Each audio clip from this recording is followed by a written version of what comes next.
You're watching Global News Morning.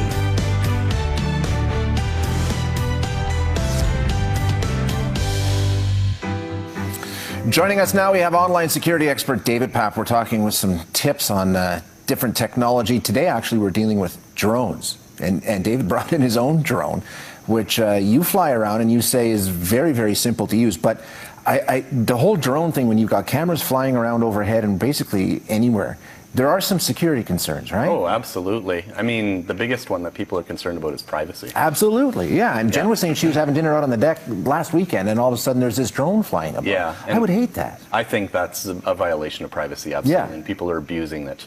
Well, are there rules? Is there guidelines in place, or is it pretty much... Well, you should be a member of the Canadian Association of Aeronautical, it's called MAAC.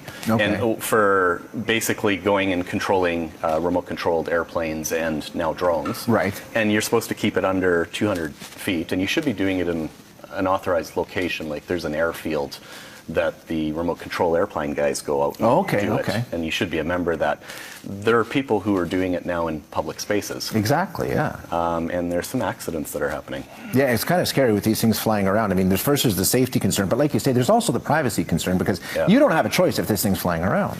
No, you don't. And the video footage that's taken off of a drone is actually fantastic. Yeah, it's very good. That's the part that I enjoy, you know, is going out in the country or at some field, and just the landscape views that you get from that is unbelievable. And they certainly serve a purpose. You can see how they're beneficial in many, many ways, but like with all this technology, they can be used for, you know, the wrong purpose, right? Absolutely. And drones come of all shapes and sizes as well. Yeah. You're supposed to be under a certain weight restriction in order to fly them personally as a consumer.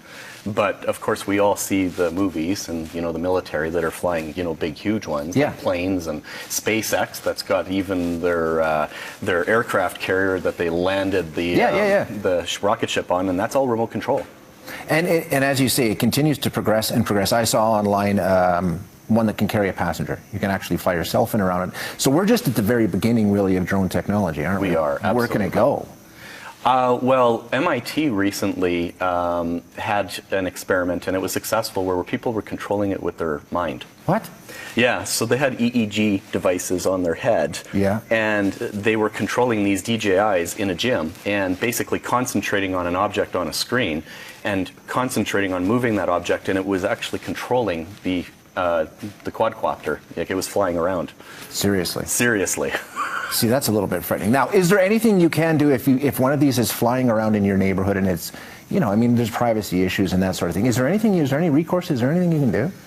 We're not there yet. The laws are not it's still established. Pretty much the Wild West. I think so. There's some problems there. I mean, certainly you could go and talk to your neighbor if you know who it is that's flying. But you could look at it and watch where it lands. I guess you can be running through the neighborhood chasing a drone. The big ones are the ones around the airports. There's a lot of concerns with that, right? And there's a company in Britain who's invented this shoulder-mounted targeting system that basically catapults a net and captures the drones.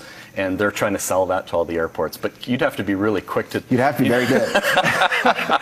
Yeah, I mean, it really is the Wild West. I appreciate you coming and giving us a little insight. They're very cool. And they're very cool. If used properly, they're a pretty neat tool. So if you want to find out more, you can follow David on Twitter or check out his blog. And there they are, davidpapp.com. Stay tuned. We'll be back right after this.